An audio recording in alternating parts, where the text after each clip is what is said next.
But we are going to start with our first cruise, and of course it is with Holland America. So let's have a little look at what we've got here. Tell us a little bit about this ship and this cruise line. Well, Holland America, of course, a fantastic American cruise company. They are premium class, but they're not pretentious. They're elite without being expensive. They've got a great ratio of crew members to guests, one crew member to every 2 guests, which means you're looked after very, very closely, very attentively. I love these ships. They're beautiful. They spend millions of pounds on the artwork. You can always do an iPod tour, walk around, and the iPod will tell you exactly what you're seeing. And again, it's fantastic just to walk around the ship. Beyond that, of course, when you go into your bedrooms, you're getting things like 100% Egyptian cotton bed linens and extra fluffy towels, and even in the showers have massaging shower heads. Really nice touches all over the place. Great dining on board, great variety of healthy dining all the way through to your nice luxurious things if you want to go and get yourself a steak and really kick back and a beautiful glass of wine. Good wine list. These wonderful cocktail bars, which is part of Mix, which is their new kind of selection of 3 bars right in the centre of the ship. They're known for great entertainment. They also have the retreat centre, which is exclusively for adults, so if you're taking kids and you want to get away from them, you can do. They've got the Explorations Cafe, so you can always keep online. That's powered by the New York Times. Great coffee bar as well. And again, if you are taking children with you, they've got lots of great facilities, even all the way up to teens with places like the Loft. But they're great ships, and even with the entertainment, they have a thing called on location. So they bring on entertainment from ashore, local entertainers, and they tailor everything, even the menus, to the locations that you're sailing. So it makes it very inclusive, really brings these ports alive. Really sounds fabulous and looks fabulous. Now, you're going to fly from London to Copenhagen, and then let's have a little look at exactly where we're going. 3 overnights, which is brilliant and quite rare as well on this ship. That's right, yes. So you're heading off from Copenhagen. You've got a relaxing day at sea to begin to get to know that wonderful place. And I'll talk about Copenhagen in more detail later because we're coming back to it. So we're going to our first port of call, which is Tallinn, one of Europe's most enchanting cities. Great blend of medieval and modern. I always say it's like walking back into a fairy tale. It's a walled city, cobbled streets, absolutely stunning. You'll love it. Like a fairy tale. It is like a fairy tale. It's like the Brothers Grimm are going to step out at any moment and entertain you. Then you're going through to St. Petersburg, and this is absolutely stunning. You've got overnight here, which you need because there's so much to see, so much to do. And in that evening, you can head out to the conservatoire, see some ballet, see some wonderful Russian dance.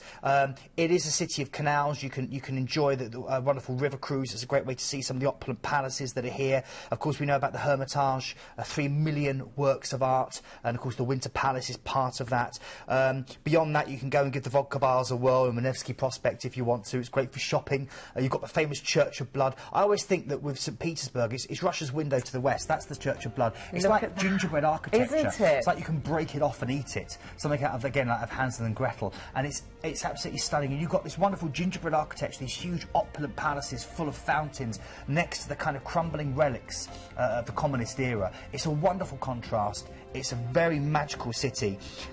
Best thing to do here, of course, is book tours. You can do that with us beforehand because you need to book tours to really get to know this area, you know, and to be able to get off and explore in the detail that you need to. And that's a nice thing with Planet Cruise. You can book all those cruises well before you actually go away, which is fabulous. Absolutely, yeah, you can do, yeah. From here, you're going off then to Helsinki, a wonderful sea town which basically lives almost on the water, a wonderful coastline that you're going to be sailing along as you come in, full of little bays and inlets and islands.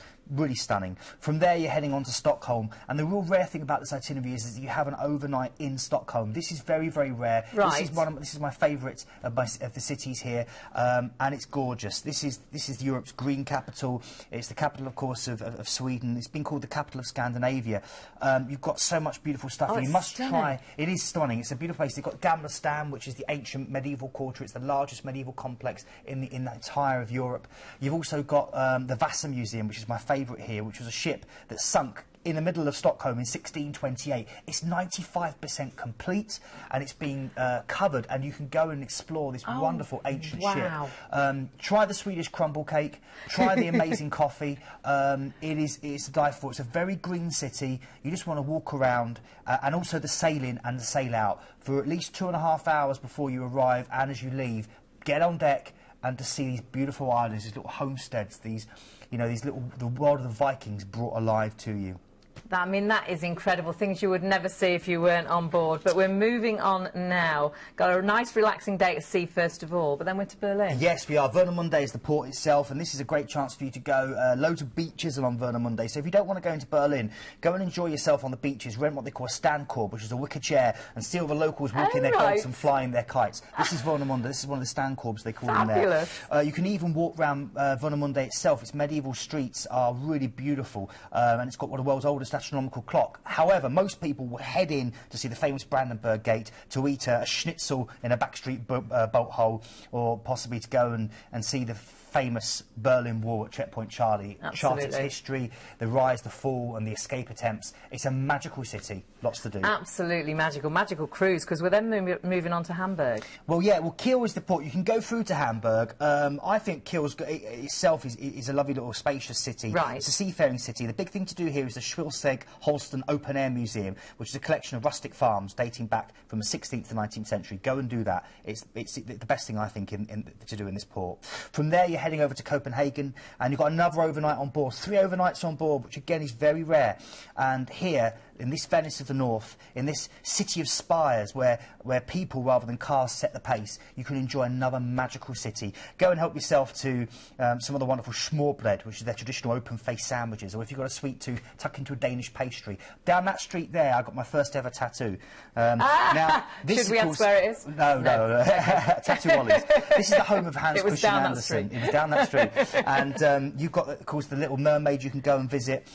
You've got some amazing palaces. My favourite being Friedensborg, which is set on this glorious park and this gorgeous lake, and it's a huge Baroque palace, and they have a changing of the guard there every day at noon. You can go to Kronborg, which is Hamlet's castle, if you're familiar with your Shakespeare and the Bard. But it's a beautiful city, and if you really want to enjoy yourself, go shopping in Strugo or go to Tivoli Gardens. This sounds fabulous. I love the fact as well you've got 3 overnights, because you really get to see those places. It's so nice to stay overnight somewhere. I really find that exciting. Crazy prices as well. You've got huge savings on this. And at this time of year, Hayley, with these dates in May and June, the weather's going to be really good. It's going to be nice and hot. You know, I've had many suntans in this part of the world. I've even been sunburnt in St. Petersburg a couple of times. And you're going to get to enjoy it on this wonderful 5-star ship. This ship is absolutely stunning. Isn't it beautiful? It really is, and this cruise is £1,690 off brochure price. It's better than half price. I can't get over that, Hayley. It's just an incredible saving. Incredible saving. You got free upgrade to a balcony as well. It only reduced the rate actually on Thursday, so this is a new price, which is fabulous. Well, it is. This is the price there for £859 is for your interior, but then if you want to go for the balcony, you pay for an ocean view. Right. So that's the difference there. Now, I would recommend doing that because that's only £959. For an extra £100, you're getting a balcony, and you're getting that drinks card, that $100 drinks card on top. So worth it. It really is. It's almost... You're when it works spending out, so little when you work it out. You're paying probably about £70 per person each to get a balcony rather than inside. And in that part of the world, with those sailings in Stockholm, with the chance to go around the Baltic and sailing to Helsinki and Tallinn, it's magical. There's so much to see and do.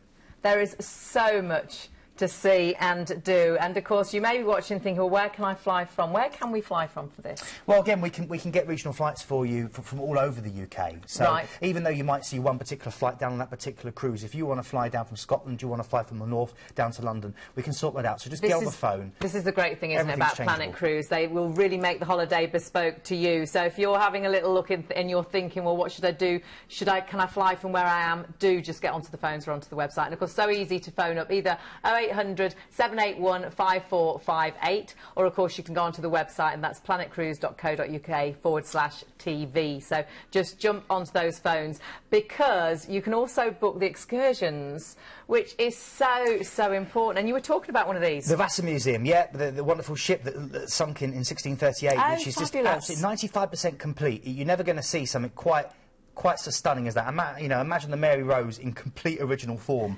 without having been rebuilt. I mean, this is it. And this is absolutely stunning. And you've also got that tour of St. Petersburg there. Remember that these prices you're seeing are up to 60% cheaper to what you pay on board. And the big thing is that you're taking the stress out of those first couple of days on board, where you're running around thinking, I need to get to the port showcase, I need to queue up. You don't want to miss out on getting the actual excursions you want. You've already booked them, which is fabulous. And that's the great thing about cruising, I think, is everything's booked, everything's sorted. sorted. You can just relax and Absolutely, enjoy your holiday. And you really Stress-free. can with Planet Cruise, completely stress-free.